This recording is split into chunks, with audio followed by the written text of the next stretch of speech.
Whisky, the blood that runs through Scotland's veins. When most people think of Scotch, it's the big names that come to mind. But quietly, one region is staging a powerful comeback. Once nearly forgotten, it's now home to over 20 distilleries and counting. Join me as I explore the Lowlands and uncover the stories, people and drams behind Scotland's great whisky revival.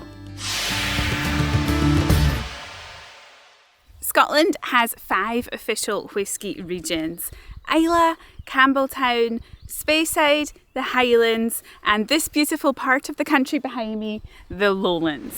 The Lowland whisky region spans the south of Scotland, including Glasgow, Edinburgh, Fife, Ayrshire, Dumfries and Galloway, and the Borders. It's known for producing lighter and more delicate whiskies, often described as having floral or grassy notes. Some distilleries even do something called triple distillation, and this makes the whiskies even smoother and with a higher alcohol content. Lowland whiskies are usually unpeated, and they're often recommended for those who are starting out and want to try a whisky due to their gentle flavour. Let's head to the first distillery.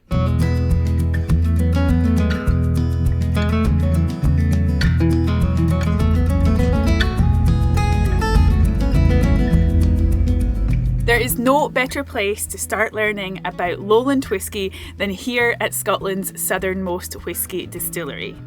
I have just arrived here at Bladnoch Distillery, and this is Scotland's oldest independent Lowland whisky distillery.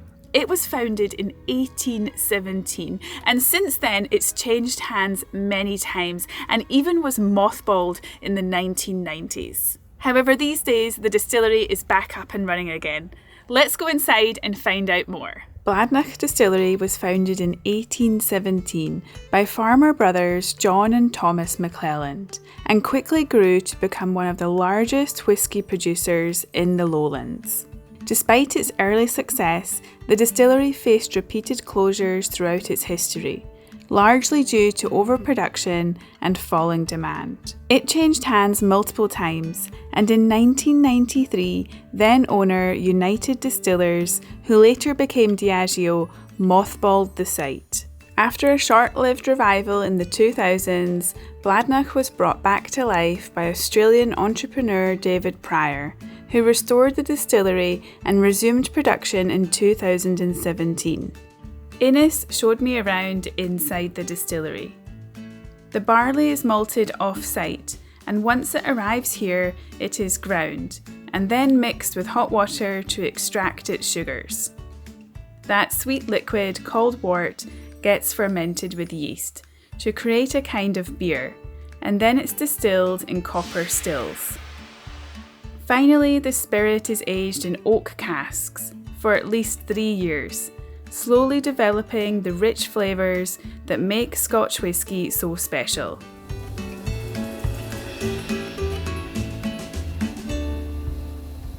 So we take our water from the River Bladnoch, but not directly next to the distillery, because the River Bladnoch is actually tidal, so it gets a wee bit salty at certain times, and that's not good for us. So we actually take our water from about 2 miles upstream, and way back 200 years ago, the McClelland family decided to cut a little canal, a lade basically, to bring the fresh water way down to the distillery, and where the water is filtered and scanned, and we actually use it to make our whisky.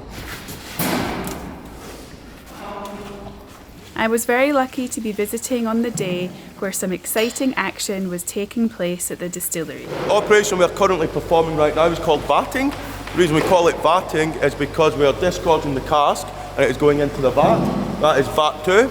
We currently use this specifically for disgorge operations, for stuff that's going out for bottling or going to go to a different cask in order for double maturing and stuff like that. And so if you're wondering what the wee metal things hanging out the bottom of the cask are, we call that a breather, because obviously that allows air to come into the cask, which allows the disgorge to be a lot faster and more efficient, and it allows for all your whisky to come out of the cask, because obviously we want to get every single little drop, because it is liquid gold, as we all know. You might have noticed these casks here in the background. They are here for our filling operations. We fill every Wednesday. You may notice they're on pallets. That's because we now have 2 new warehouses and we utilise the palletisation method. So basically you've got 6 casks on each pallet. You fill them over at the filling heads over there. So you basically fill like this. You fill one, we record it, you fill another, you fill another, you fill another. Then we take them down to the palletised warehouses and we stack them, as you can see there. However, instead of being in 3, we go to 8 high, which is quite a high level. It's in order just to maximise our vacuity footprint and stuff like that, because warehouse space at the minute is quite a premium.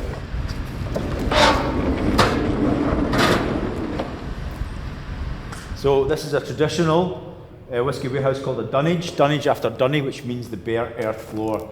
So everything about the design of this warehouse is basically to keep the temperature down and the humidity up. Basically, Scotland is perfect for keeping liquid in wooden casks for a long period of time because Scotland is usually cool and damp.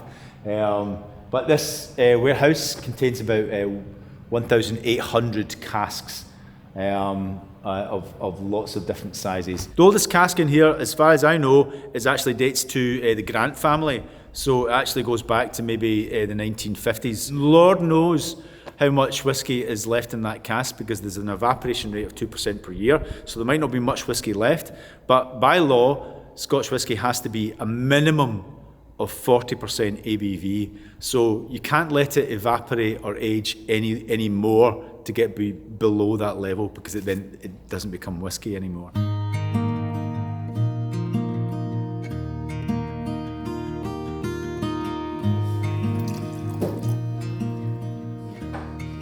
I next had a chat with Nick Savage, Bladnoch's master distiller, who explained more about the taste of Bladnoch whisky. It's got this, as I interpret, a classic Lowland style to it, which is floral fruity.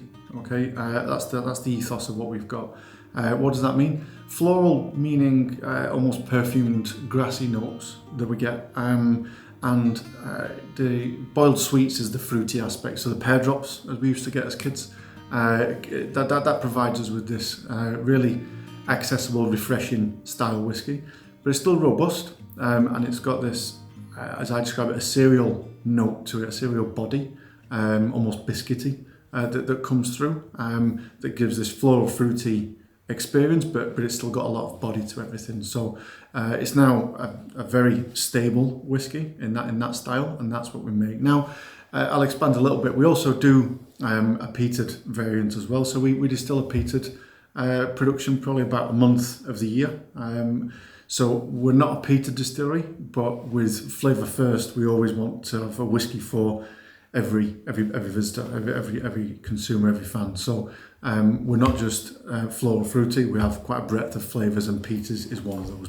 That was so great to learn more about Bladnoch Distillery, see where the whisky's made, meet the people who make it. It gives me so much more appreciation for a whisky when I've actually visited the distillery. If you'd like to try Bladnoch whisky, I have some fantastic news for you. I've teamed up with Whisky 52, who are offering you an exclusive and limited edition whisky from Bladnoch for free. All you need to do is go to whisky52.com/Bladnoch, cover the £7.95 postage, and you can claim your free Bladnoch whisky.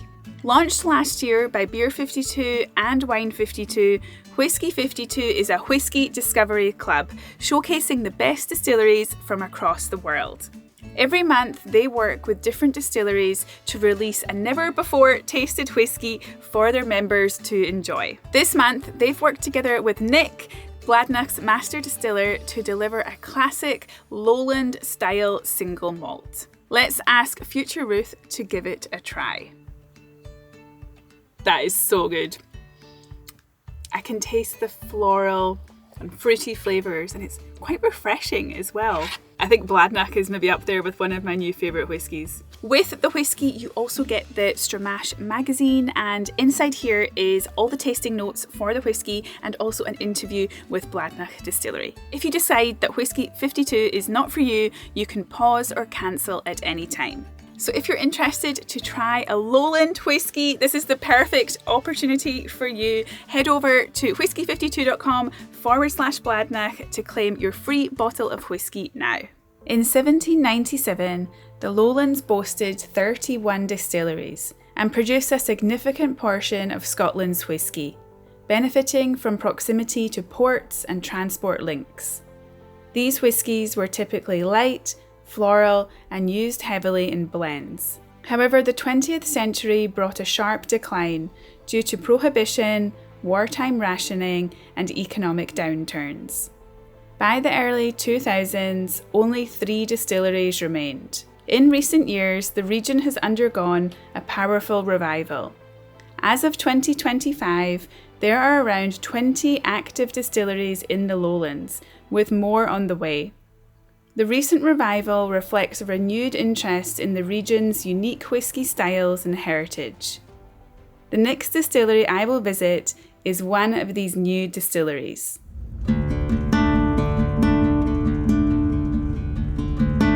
Your destination is on the right.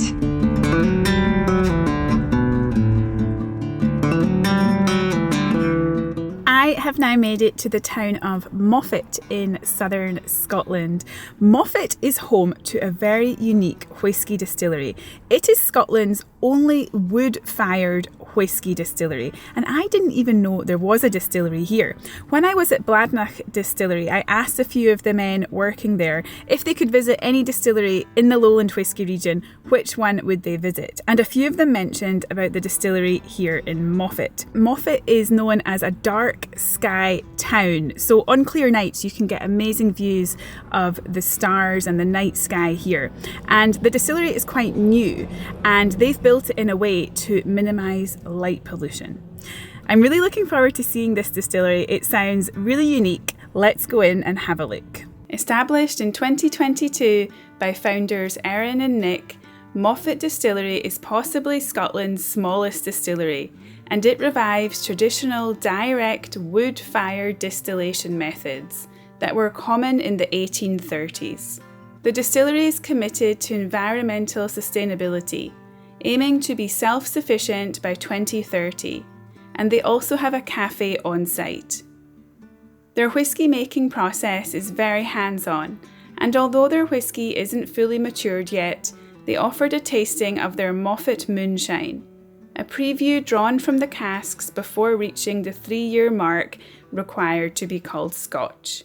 I have just finished the tour at the Moffat Distillery. It was £25 for the tour, and I think it's maybe the most interesting whisky distillery tour I've done in Scotland because they're doing things so differently here. I learned a lot of new things that I haven't learned at other distilleries. So if you're in this region, I definitely recommend visiting the Moffat Distillery. Included in the tour, you could try 4 different drams, but if you're driving, you just get 1 miniature to take away, so you can choose between a liqueur, a gin, or I think the blended whisky. I went for the liqueur because it smelled really good. This is the gooseberry liqueur.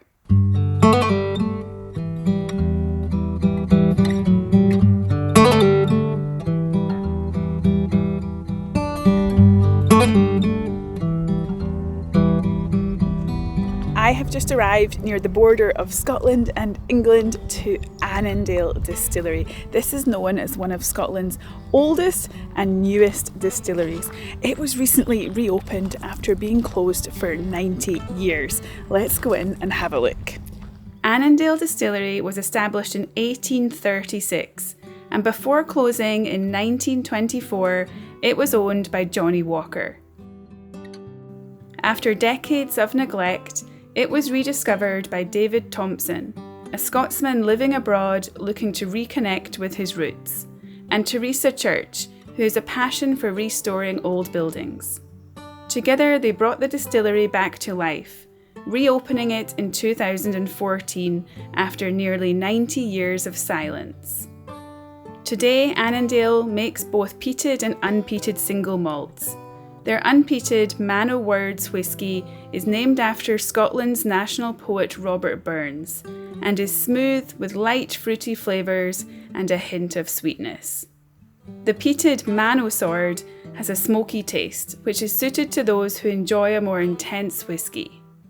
I really enjoyed seeing Annandale Distillery. They're very strict on photos or videos in any of the areas like the still house or the warehouse, so I couldn't get any photos of the inside of the distillery, but I think that is the most beautiful still house I've ever seen, with all the red sandstone and inside that old building. As part of the tour, you get a dram glass to keep, you get a pen, and you also get to try 5 whiskies if you are drinking at the distillery, or if you're driving you get to take away 4. So 2 of these are peated and 2 of these are unpeated. So I'm looking forward to trying these. I really like the setting of this distillery, and it's so amazing to see the before and after pictures of what the distillery was like when it was all derelict and abandoned.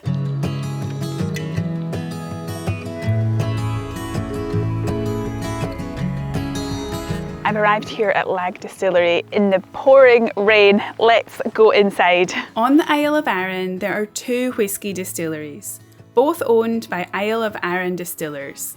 However, since the official line dividing Highland and Lowland whisky regions runs through the island, only Lagg Distillery is classified as a Lowland whisky. Lagg is the newer of the 2, opening in 2019 with a focus on producing peated whiskies. While many new distilleries sell gin while waiting for their whisky to mature, Lagg took a different approach, planting apple trees to produce cider and apple brandy instead. Their whisky is bold and smoky, balanced by sweet notes of fruit and spice, offering a distinctive take on the Lowland style. I finished the tour at the Lagg Distillery. I really like the name of this distillery. So it's quite a new distillery and it's very modern. I did the tour that cost £15. There's more extensive tours if you want to do extra tastings, but as part of the tour you get the dram to take away. So this is the Lagg Kilmorey, and also a glass, and I really like this glass. I think the shape is really interesting. I haven't seen dram glass like this shape before, so that'll be nice to add to my collection. The Kilmorey is 46% alcohol and I believe it's 50 ppm. So ppm is how peaty the whisky is. The higher the ppm, the more peaty the whisky tastes. So I can really smell the peat when I open it up. So I'm looking forward to trying this. As you can probably tell, it does look quite light compared to other whiskies. So because Lagg is quite a new distillery, the whisky hasn't aged for many years. So some of the other distilleries, I've tried samples that are 10 years or 15 years, sometimes even 20 years. So usually the colour is darker, and then some distilleries are also adding colouring to make it look darker. But this is why it looks light, because it's only 3 years old, this one. It's only been in the cask for 3 years. For the £15, I feel like the tour was really worthwhile. You get to see in the area where they make the whisky. You don't get to see inside the warehouses, but in the main area you learn about how whisky is made, and there's also a video that you get to watch too. The boundary between the Lowland and Highland whisky regions was first defined by the 1784 Wash Act, which taxed Highland distilleries based on the still size, while Lowland distillers were taxed per gallon of wash, causing outrage due to the higher relative duties. Today, the Lowland boundary is defined by the Scotch Whisky Regulations of 2009. This legal line differs from the geological Highland fault. If the geological boundary were used, some Highland distilleries would fall within the Lowlands. The official line runs from the North Channel to Greenock, across central Scotland, and follows the River Erne to the River Tay, ending at the North Sea. Next, I will visit the northernmost Lowland whisky distillery.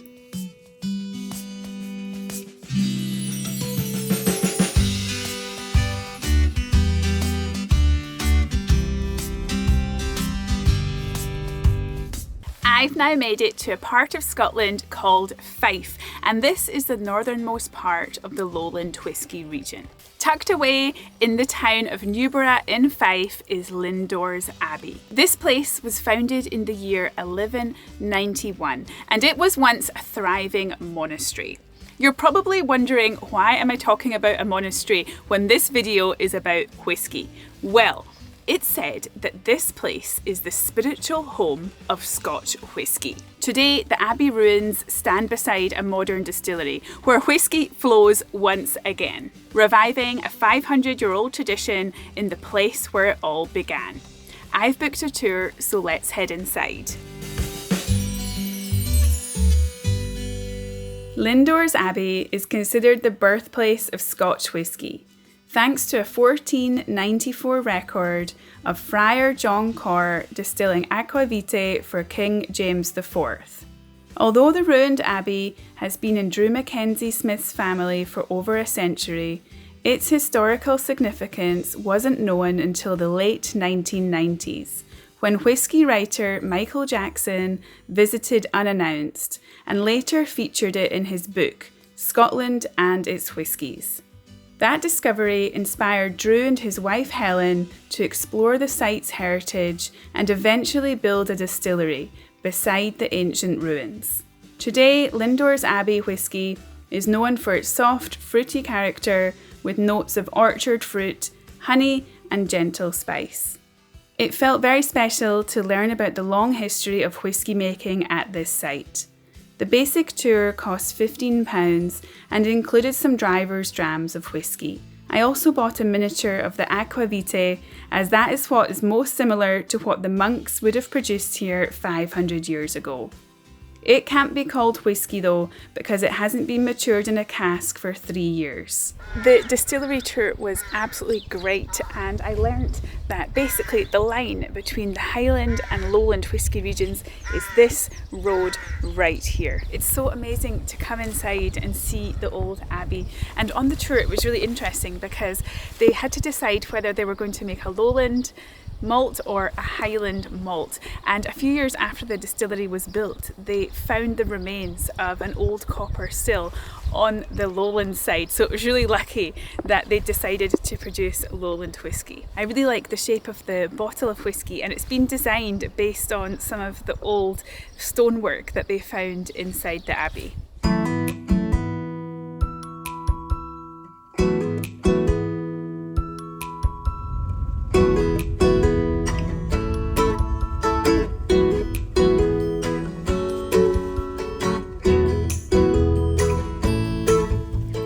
Made it to the next distillery. This is called Daftmill, and it's a small family-run distillery. What's interesting about this one is that it's a working farm first and distillery second. It's one of Scotland's smallest and most traditional whisky distilleries, operating very much like distilleries did in centuries past. They only distill twice a year during the farm's quiet seasons, making this whisky very exclusive and rare. Daftmill Distillery isn't open to the public, but I feel very lucky that Francis, the owner, has invited me to visit and share his distillery in this video.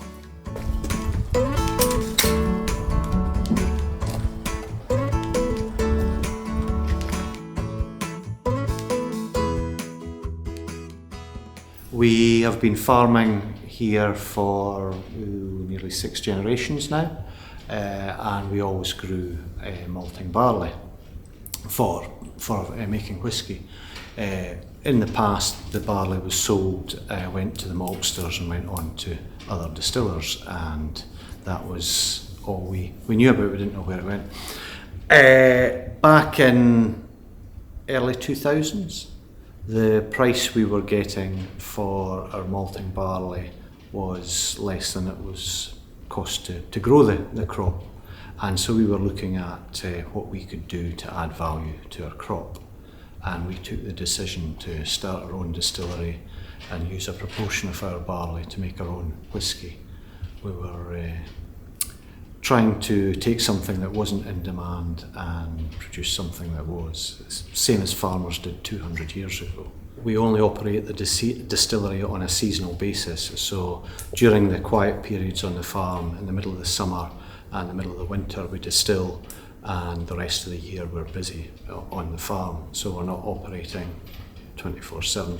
And by doing that, we could use my labour, and we didn't need to bring in and pay someone to make whisky for, well, it was always the intention not to release the whisky until it was maybe about 10 years old. So paying a wage for 10 years with no return was a big financial outlay for us, which if we could avoid was good. We use 100% of our own barley. We've always done that, and the plan is to do that. We still grow a lot more barley than we need for the distillery, so we still supply other maltsters and distillers, but we keep a proportion back for our own use in here. And that gives us complete control over the process. I not only grow the barley, I also grow the seed that is used to grow the barley, so we've got, like I say, full traceability all the way back. We do 2 main releases a year. We do a summer release and a winter release. That is after the time that the whisky was distilled. So the whisky was distilled in the summer period. June and July goes into our summer release, and the whisky distilled in the winter time goes into our winter releases. These, we try to have them out sort of to coincide with summer and winter, but sometimes due to a bit of slippage, the summer can end up being released in the autumn. But we do try our best. It's available from most good whisky retailers, specialist whisky retailers anyway. Again, the numbers are limited because of the size of the distillery. We don't produce huge volumes, so there will never be huge releases. Our main distributor is Berry Brothers and Rudd in London. It's available through their shop and their website, and through most other good retailers, and in many markets around the world now. Production at Daftmill began in 2005, but they waited until 2018 to release their first whisky, a limited edition of just 629 bottles. Much of their equipment was sourced from local suppliers, and while distilling in sync with the farming calendar was once common, it's now a rare practice that sets Daftmill apart. Their whisky is known for its elegant, understated style, typically light, fruity and well balanced, reflecting both the barley they grow on the farm and their small batch approach. I really enjoyed meeting Francis and hearing about how he opened Daftmill Distillery. It is such an interesting story, and it was nice to see inside the warehouses as well. Next time I'm in a whisky bar, I'll make sure to look out for Daftmill whisky and give it a try.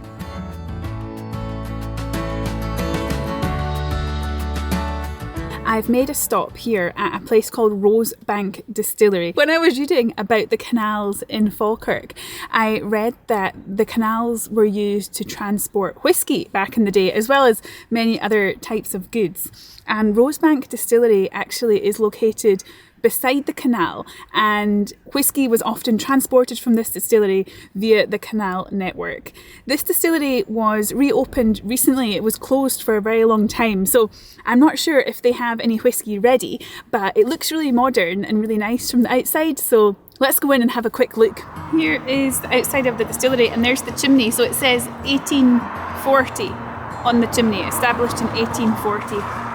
I've just come inside, and the entrance is so impressive. It's really fancy and looks so modern. South of Fife is the town of Falkirk, known for its rotating boat lift. However, it is also home to Rosebank Distillery. Established in 1840, Rosebank Distillery thrived during the 19th and 20th centuries, benefiting from its position near the Forth and Clyde Canal, which provided efficient transport for its whisky. After closing in 1993, the distillery was dormant for nearly 30 years, until Ian MacLeod Distillers acquired and restored it. Production resumed in 2023, with the distillery reopening to visitors in 2024. Rosebank continues its tradition of triple distilled, floral, fruity and non-peated whiskies. Behind me is the canal, and this is where they used to load the whisky onto boats to transport it. There's no whisky available inside the distillery to try. It's still under maturation. There are bottles from a long time ago when they did make whisky, but they are quite expensive. They were, most of them, over £1,000 for a bottle. So it's quite an old whisky that's available to purchase inside, but the distillery is lovely, very modern, and it'll be nice to try the whisky when it's finally available.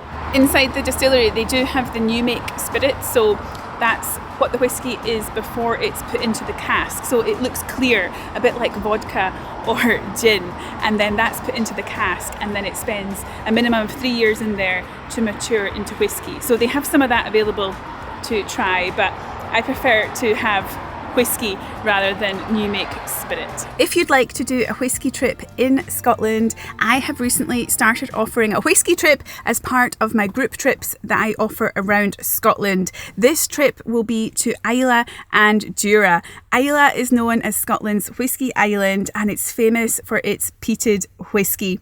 The first whisky trip will be taking place in August this year. It sold out very quickly, but I do plan to run this trip again in 2026. So if you're interested, make sure you register your email address on my website under the group trips page, and you'll be first to know when the new trips are announced. This whisky trip is ideal for those of you who would like to visit distilleries with like-minded people who also have an interest in whisky. It doesn't matter if you're a beginner or you know a bit about whisky already. And the best part is we have a private driver, so you don't need to worry about any driving. We will be taken between the distilleries and you'll get to enjoy the whisky at the distilleries. Let's head now to the next distillery.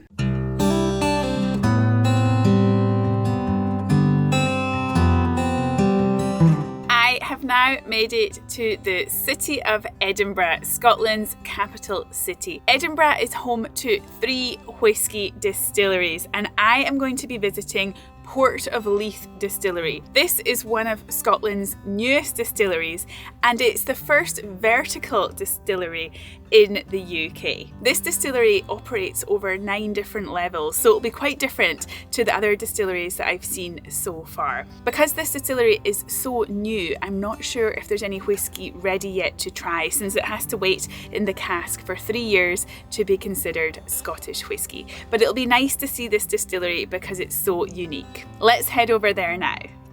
The Port of Leith Distillery began operations in 2023 and is owned by longtime friends Ian Stirling and Paddy Fletcher. It stands out for its striking vertical design, where whisky production flows downward, starting from grain milling and mashing at the top, followed by fermentation and finishing with distillation at the base.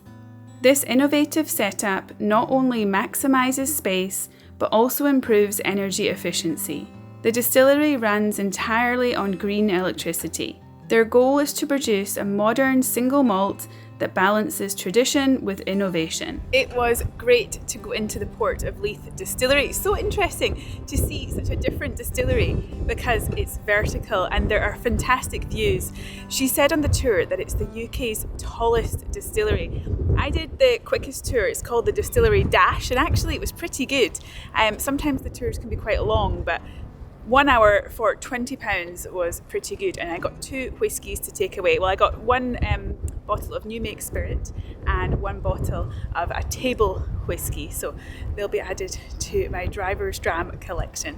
Down here at the Port of Leith, there is the Spirit of Tasmania. This is really interesting that this is here. I spoke to someone in the distillery who said that it couldn't fit inside the harbour in Tasmania or Melbourne or somewhere, so it's here while the works are getting done on the harbour. Interesting. Here in Edinburgh there are also 2 more distilleries, and I visited Holyrood Distillery last year, which I will share a little bit about now.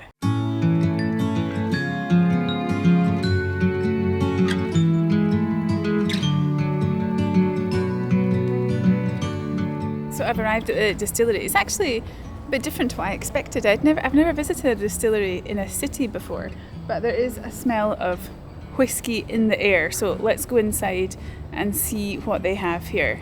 Holyrood Distillery opened in 2019 and they produce whisky, gin and rum. Stuart from the distillery introduced their Embra whisky. So this is our whisky Embra. It is named after the city in which we call home, Edinburgh. It's nice shortening. And this is basically our first introduction of smoky whisky to us being a distillery in Edinburgh making smoky. It has got 55% of the grains being peated, so there's like a balance, giving space to other flavours showing themselves. But what we've also done is have aging involved that adds flavour of smoke by having some of the cask that has been aging this being ex-Islay cask, so we're getting complexity of smoke but not intensity by giving space for other flavours with the peatedness of the grain. And there's lots of different yeast involved. I think it's got 5, so we've got 2 whiskey and also 2 beer and even 3 wines. This is all working together, lots of different combinations of flavour. But it is more of a hickory smoke for some. For me, I think it's just a classic expectation of smoke. Nothing too distinctly Islay because it is using Highland peat, which is a bit more balanced and forgiving. But it is nonetheless our first smoky that we are all very proud of. And of course, we did win an award for it as well. I'm in the shop and I have a sample here of this one, the Embra whisky to try. So this is actually the one that they give out and it is slightly peated. So this is great. There's also a bar in here as well where you can go up and have more of a selection and bigger sizes of drams.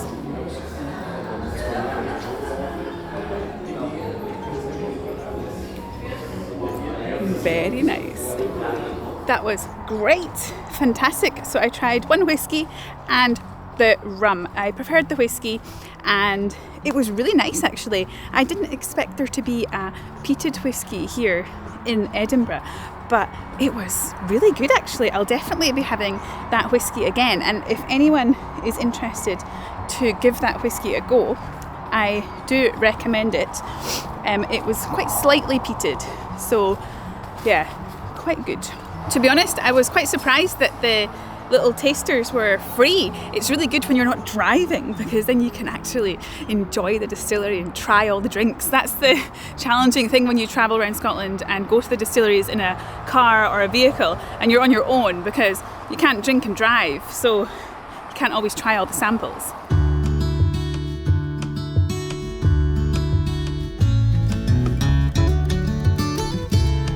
I have driven south of Edinburgh to Glenkinchie Distillery, and some of you might have heard of this distillery before because it's one of the 4 Johnnie Walker distilleries in Scotland. Johnnie Walker have 4 distilleries around Scotland in the different whisky regions, and they have them in the 4 corners to represent the different flavour profiles and different regions of whisky. I have already visited Killala on Islay, I visited Cardew in Speyside, and this is the 3rd Johnnie Walker distillery I will visit. Their 4th one is in the Highlands and it is called Clydeside.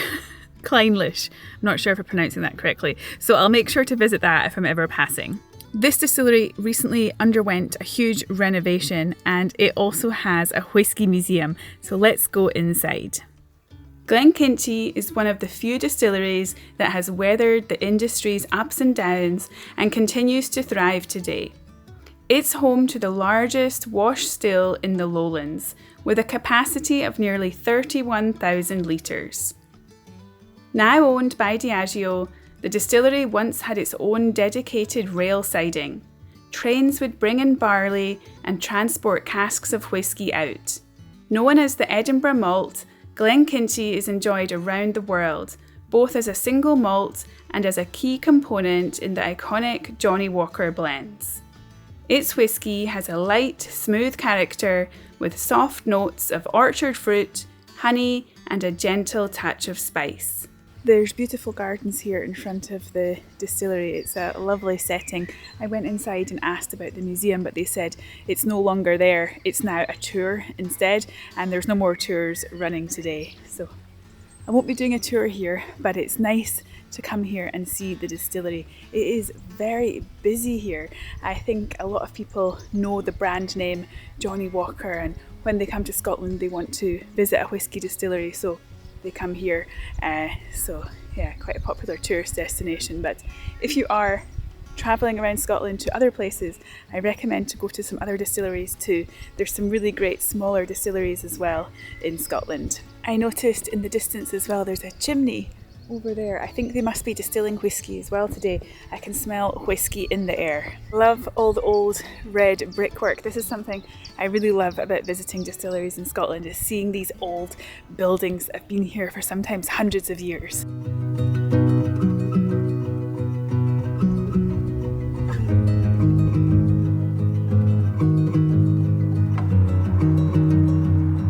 I have now made it to the city of Glasgow. Glasgow is the biggest city in Scotland, however it's not the capital. Edinburgh is the capital. I have lost my voice a little bit because last night I went out in Glasgow to a whisky bar called the Pot Still. It's a fantastic whisky bar, so if you ever are in Glasgow, make sure you visit that whisky bar. It's in the city centre. And then I was at a karaoke bar singing the Scottish national anthem, and I've somehow lost my voice. So that's why I sound a bit strange.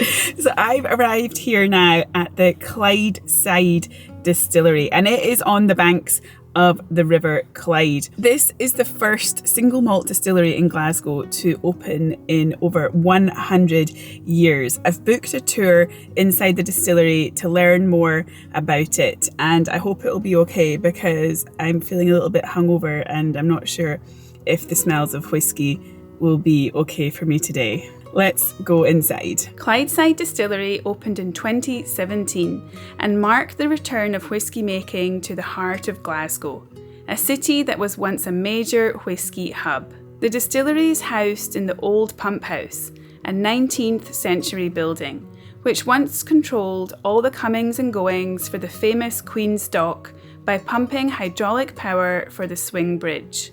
For many years, it bore witness to ships leaving the docks carrying whisky destined for every continent around the world. Clydeside was founded by Tim Morrison, whose family has been involved in Scotch whisky for generations. Their single malt is light with smooth flavours of vanilla, toffee and a gentle fruity sweetness. I have finished the tour at the Clydeside Distillery.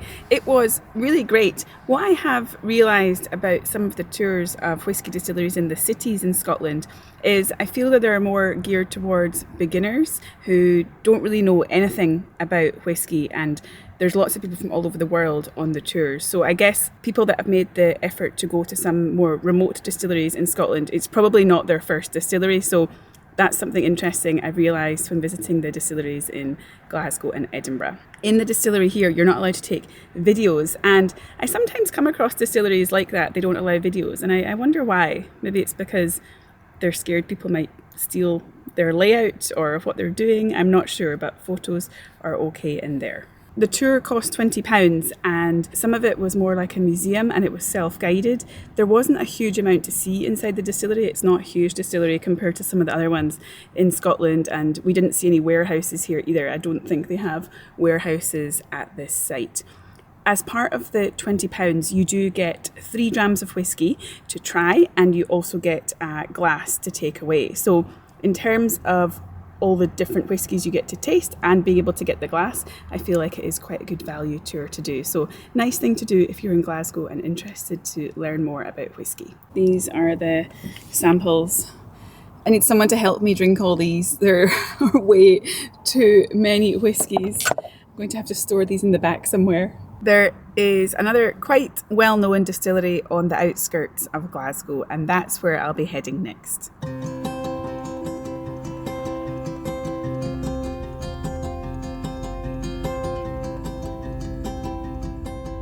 I have just arrived at Auchentoshan Distillery. It's located around a 20-minute drive from Clydeside Distillery in central Glasgow. This whisky is unique because it is triple distilled, and this was actually the first ever distillery I visited in Scotland. I was 19 years old when I came here on a university field trip.